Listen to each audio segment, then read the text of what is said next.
شخصیت ہیں. میں 4 چیزوں پہ بات کروں گا جو فطری ہیں. انسان فطری طور پر 4 چیزوں سے محبت کرتا ہے: وطن، مال، اولاد اور جان. اور سیدنا صدیق اکبر رضی اللہ تعالیٰ عنہ نے یہ 4 فطری محبتیں اپنے محبوب پہ قربان کر دی. بڑا خاموشی سے سنیں گے آپ، محفل کے آداب کا لحاظ بھی رکھ رہے ہیں. وطن کی محبت یہ فطری محبت ہے. آپ سیالکوٹ میں رہتے ہو، آپ کو یہاں اس محلے سے دوسرے محلے میں اگر گھر بدلنا ہو تو کیا آسان ہے؟ اچھا، بچوں کی اچھی تعلیم کے لیے، اعلیٰ تعلیم کے لیے یہ شہر چھوٹا ہے تو ہم لاہور یا اسلام آباد کا سفر کریں گے، اور یہ سفر عارضی ہوگا. یہ 4 سال کے لیے ہو سکتا ہے، یہ 6 سال کے لیے ہو سکتا ہے. یہ عارضی سفر اس لیے کہ بچوں نے علم حاصل کرنا ہے، وہاں اچھے ادارے ہیں، یہاں ہمارے گھر بھی ہیں، یہاں ہمارے کاروبار بھی ہیں، یہاں آنا جانا بھی ہے. لیکن صرف عارضی رہائش بچوں کی تعلیم کے لیے ہم دوسرے شہر جائیں تو ہمارے دیہاتوں میں کہا جاتا ہے کہ دنیا دے کخ بھی ہونا کوئی. جہاں انسان نے جنم لیا ہو اسے چھوڑنا آسان نہیں ہوتا بھائی. یہ فطری محبت ہے. اور حضرت سیدنا صدیق اکبر رضی اللہ تعالیٰ عنہ نے فطری محبت کس وطن کو چھوڑا، کس شہر کو چھوڑا؟ مکہ المکرمہ کو چھوڑا، جہاں کعبۃ اللہ ہے، جہاں چاہے زمزم ہے، مقام ابراہیم ہے. یہ وہ بستی ہے جہاں چپے چپے پہ نبیوں نے قدم جمائے ہیں. اور اس شہر کو چھوڑ کے آنا کہاں ہے؟ یثرب، جو بیماریوں کا گھر ہے. لیکن وہ کہتا ہے کہ صدر ہر جا کے نشیبت صدر است. صدر جس جگہ پہ بھی بیٹھ جائے نا، وہی جگہ مقام صدر ہو جاتی ہے. صدیق اکبر جانتے تھے حضور مکے میں ہے تو مکہ افضل، حضور مدینے تشریف لے جائیں گے تو مدینہ افضل. وطن کی محبت فطری محبت ہے. جب حضور پر وحی کا سلسلہ شروع ہوا نا تو سیدہ خدیجہ رضی اللہ تعالی عنہا اپنے چچا زاد بھائی برقہ بن نوفل کے پاس گئی. کچھ باتیں ہوئی تو برقہ بن نوفل نے 3 باتوں کو اپنا تذکرہ کیا. کہا ایک تو یہ آپ کی تقسیم کریں گے، دوسرا کہا یہ آپ کو اذیت بھی دیں گے. یہ 2 باتیں جب اس نے بیان کی تو اللہ کے رسول صلی اللہ علیہ وسلم خاموشی سے سنا اور اس پر کوئی جواب نہیں دیا. پھر برقہ بن نوفل نے تیسری بات کہی کہ یہ آپ کو ہجرت بھی مجبور کریں گے. جب یہ کہا گیا کہ آپ کو شہر سے نکال دیا جائے گا تو میرے نبی فرماتے کیا مجھے مکہ المکرمہ سے جانا ہوگا؟ تو کہا ہاں، یہ ہجرت پہ یہ آپ لوگوں کو مجبور کریں گے.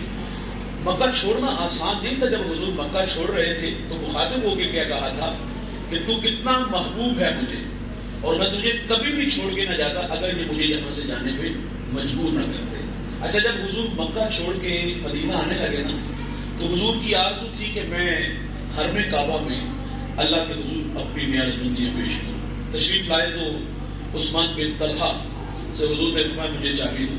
کہا چابی نہیں دوں گا. حضور فرماتے ایک وقت آئے گا یہ چابی میرے پاس ہوگی. کہا یہ صرف باتیں ہیں. کہا یہ صرف باتیں ہیں. حضور ہجرت کر کے مدینہ آئے اور پھر 10,000 کا لشکر لے کر کے فاتح بن کے آپ مکہ آئے. اور جب فاتح، آپ فاتحین کو پڑھیے گا، نیپولین بہت بڑا فاتح گزرا ہے، بستیاں اجاڑ دیتا تھا. لیکن میرے نبی جب فاتح بن کے آئے نا تو آپ کی پیشانی اونٹ کی کوہان کے ساتھ اس عاجزی اور انکساری سے آپ مکہ میں داخل ہوئے. ابو سفیان نے عرض کیا تھا کہ مہربانی فرمائیں، تو فرمایا من داخلہ دار ابو سفیان فہو آمن، جو تیرے گھر میں داخل ہو جائے گا امان دی جائے گی. عرض کیا گھر تو چھوٹا ہے، فرمایا جو کنڈیاں بند کر لے، ہتھیار پھینک دے، امان دی جائے گی. آپ معافی کا اعلان ہے یار، دشمن لائن میں کھڑے ہیں، کم سے کم سزا کیا دی جاتی؟ شہر بدل کیا جاتا. لیکن اس دن عام معافی کا اعلان تھا، لا تثریب علیکم اليوم، کوئی مواخذہ نہیں، تم سے وہی کہوں گا جو میرے بھائی یوسف نے اپنے بھائیوں کو کہا. سبحان اللہ. میں جاؤ میں محمد تم سب کو معاف کروں.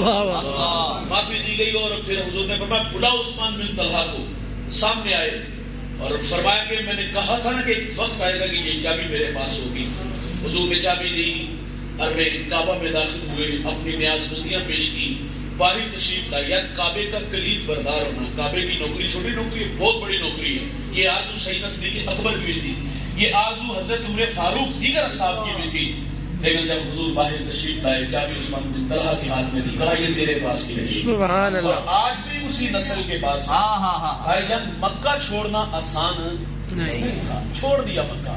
اچھا جب یہ مکہ چھوڑ کے مدینہ آئے نا تو سیدنا صدیق اکبر بیمار ہو گئے، بلال حبشی بیمار ہو گئے. بلال تو دکھی اشعار پڑھتے اور کہتے کہ یا اللہ ایک آتے تھے ہم مکہ میں گزار رہے ہیں. ہم عائشہ رضی اللہ تعالیٰ عنہ نے حضور سے عرض کیا حضور بلال تو رو رو کے بیمار ہو گئے. میرے نبی کے ہاتھ اٹھے اور اللہ سے عرض کیا کہتے یا اللہ میں محمد تجھ سے دعا کرتا ہوں جس طرح ہمارے دلوں میں مکے کی محبت ڈالی ہے اللہ 2 گنا زیادہ ہمارے دلوں میں مدینے کی واہ محبت. واہ واہ.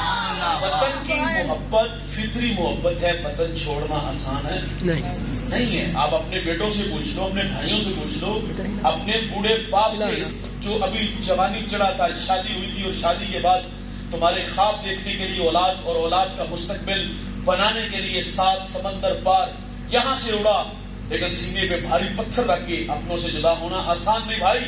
ہمارے خوشیاں اور خواب بڑے بڑے خواب ہیں، بڑا گھر، بڑی گاڑی، بڑا بنگلہ، سیالکوٹ میں نمایاں نام چاہتے ہیں. ہمارے بوڑھے باپ نے پردیس میں 40 سال گزارے، ہمارے بھائیوں نے ہمیں زمین سے اٹھا کے آسمان تک لائے. کہاں سے اٹھا کے کہاں تک لانے والے کبھی اپنے پردیسی بھائیوں سے پوچھو، اپنے بیٹوں سے پوچھو، اپنے بوڑھے باپ سے پوچھو کہ وطن کی محبت کتنا تڑپاتی ہے. آسان ہے وطن چھوڑنا؟ بہت مشکل. ان کا آخری چکر نہیں ختم ہوتا.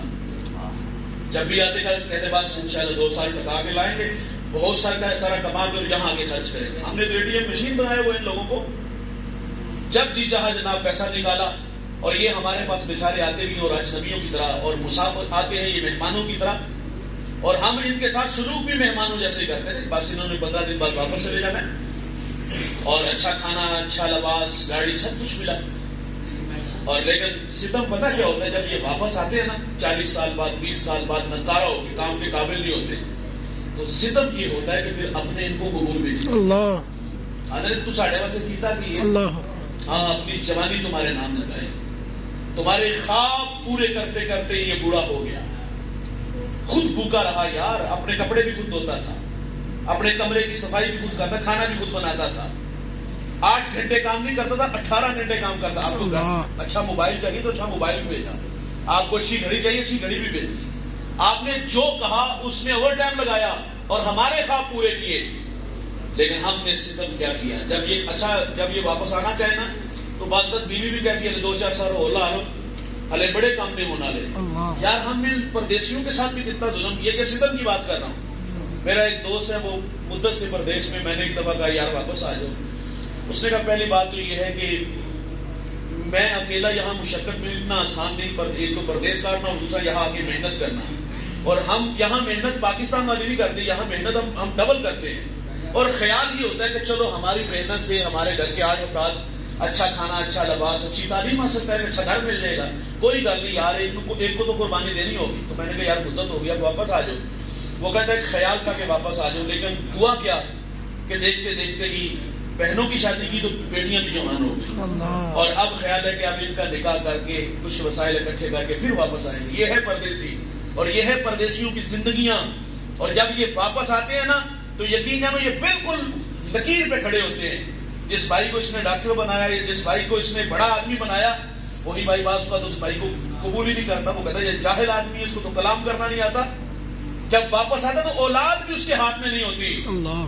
وہ بھی کہتے ہیں بابا جو ہے نا وہ یہاں آ کے ہمیں تنگ کر رہا ہے. پردیس کی زندگی بڑی تلخ زندگی ہے. میں نے پردیسیوں کو پردیس میں دیکھا ہے، ان کی زندگی بڑی اوکھی ہوتی ہے، لیکن ہماری خوشیاں خریدنے گئے ہوتے ہیں. تو بات یہ عرض کر رہا تھا کہ وطن کی محبت دوست یہ فطری محبت ہے.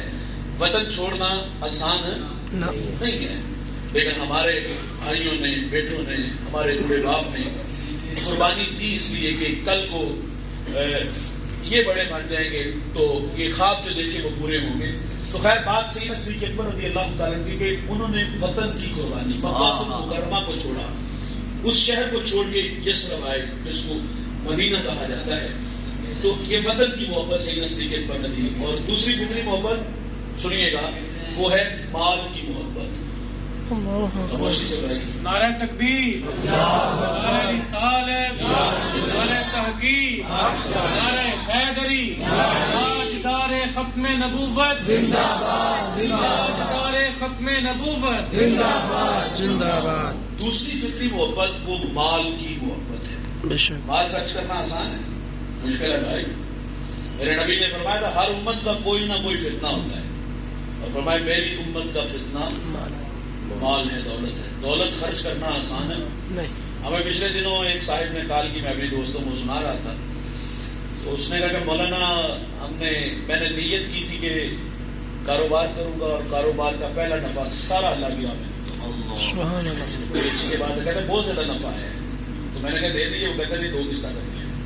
یہی مسئلہ تو پوچھنا ہے، یعنی کہ اس کو میں 2 قسطوں میں دے سکتا ہوں. ہم تو اگر نیت بھی کی تو وہ بھی نہیں دیتے.